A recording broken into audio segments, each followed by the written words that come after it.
Assalamualaikum warahmatullahi wabarakatuh. Perkenalkan, saya Elsa Dunur Ifati, NPM 20.0504.0063 dari Prodi Teknik Informatika 2B.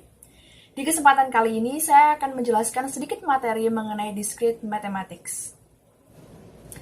Nah, kita akan masuk ke pengertian dulu nih, teman-teman. Jadi, pengertian dari Discrete Mathematics atau matematika discrete adalah cabang matematika yang membahas segala sesuatu yang bersifat discrete.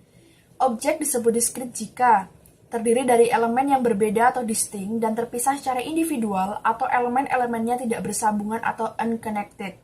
Contohnya, yaitu himpunan bilangan bulat atau integer. Lawan kata dari discrete sendiri yaitu continue atau menerus, atau dalam bahasa Inggrisnya continuous.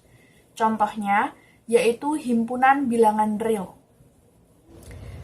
Nah, di sini ada perbedaan antara kurva discrete versus kurva continue. Untuk yang titik tebal itu merupakan himpunan discrete. Jadi setiap angkanya itu diwakili oleh titik-titik dan tidak dihubungkan oleh garis sama sekali. Selanjutnya untuk yang kurva mulus itu merupakan himpunan continue. Jadi setiap angkanya, setiap himpunannya itu berkelanjutan dan terus-menerus berkelanjutan. Nah, mengapa sih kita harus belajar matematika discrete? Jadi, tujuan dari belajar matematika discrete ini adalah untuk mengajarkan mahasiswa berpikir secara matematis, di mana mahasiswa itu mengerti argumen matematika maupun mampu membuat argumen matematika itu sendiri.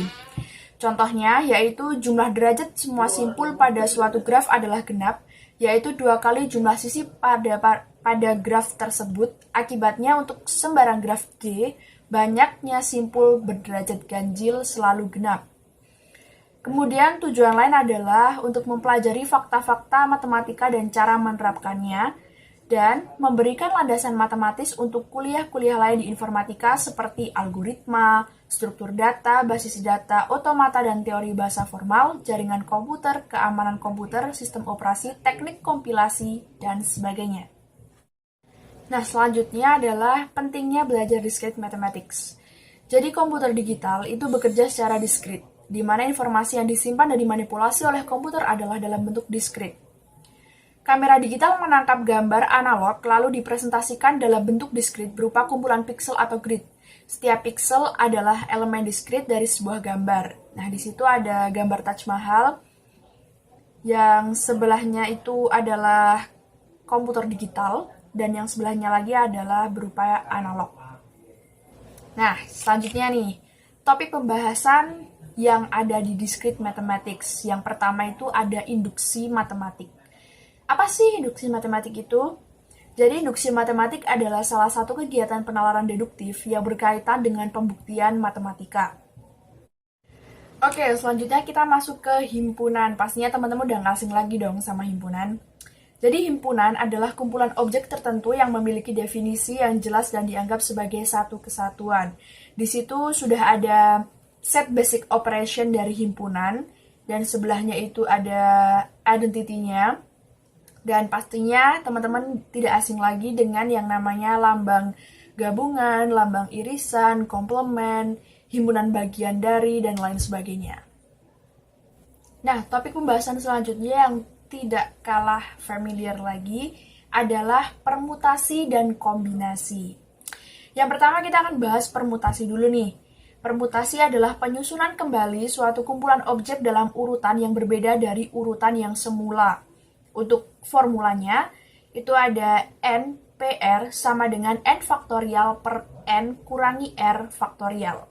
Di mana n PR sama dengan permutasi, dan n itu adalah jumlah total benda, kemudian r itu adalah jumlah benda yang dipilih. Dan yang selanjutnya adalah kombinasi. Kombinasi yaitu menggabungkan beberapa objek dari suatu kumpulan tanpa memperhatikan urutan.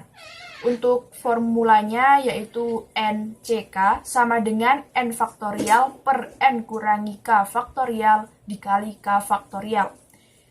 Sama dengan NPK per K faktorial, di mana besaran K itu kurang dari sama dengan N. Nah, keduanya itu bisa dibedakan ya teman-teman. Jadi untuk yang permutasi itu mementingkan urutan yang sebelumnya, sedangkan kalau untuk yang kombinasi itu tidak memperhatikan urutan yang sebelumnya. Di situ bedanya. Oke, selanjutnya ada tree atau pohon. Jadi, tree atau pohon ini merupakan struktur data yang secara bentuk menyerupai pohon, terdiri dari serangkaian simpul yang saling berhubungan. Jadi ada akarnya, ada batangnya, dan mungkin nanti ada daunnya, ada buahnya, seperti itu. Bentuknya ini lebih ke diagram ya. Oke, yang selanjutnya adalah grafik atau graf. Jadi grafik atau graf ini merupakan kumpulan dari beberapa kata yang disajikan dalam bentuk gambar. Di situ sudah tersedia gambarnya, contohnya seperti apa. Dan topik pembahasan yang selanjutnya yaitu adalah logika matematika. Nah, ini sering banget nih kita dengar. Jadi logika matematika itu merupakan cabang logika dan matematika yang mengandung kajian logika matematis dan aplikasi kajian ini pada bidang-bidang lain di luar matematika. Di situ ada teorema-teorema dari logical equivalences, di mana contohnya ada P dan Q ekuivalen dengan Q dan P dan lain sebagainya. Oke, cukup sekian materi yang bisa saya sampaikan. Kurang lebihnya mohon maaf. Terima kasih atas waktu dan perhatiannya. Wassalamualaikum warahmatullahi wabarakatuh.